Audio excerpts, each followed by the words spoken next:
அறனடி சொல்லி அரற்றி அழுது. பக்தி வயப்பட்டு நமசிவய என்ற மந்திரத்தை இறைவனுடைய திருவடியை நினைத்து கொண்டே சொல்லும் பொழுது கண்ணீர் பெருகி தாரதாரையாக வழியும். உடல்லாம் நெக்குருகும், மயிர்கால்கள் கூச்செறியும். உங்களுக்கே ஒரு பரவச நிலை வரும். அந்த நிலையில இறைவனை வணங்கணுங்கிறார். அறநடி சொல்லி அரற்றி அழுது, நமசிவய நமசிவய நமசிவயன்னு சொல்லி ஏகோபித்த மனத்துடன் புற நினைவுகள் எதுவுமே இன்றி நாம் கதறி அழுகும் பொழுது நம்மளுடைய உடலிலேயே இத்தகைய மாற்றங்களை உணரலாம். நீங்களே கூப்பாடு போட்டு அழுவீங்க.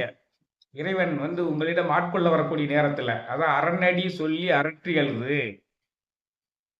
இது பொய் கிடையாது. திருஞான சம்பந்தர் இதை சொல்றாரு. காதலாகி கசிந்து கண்ணீர் மல்கி ஓதுவார்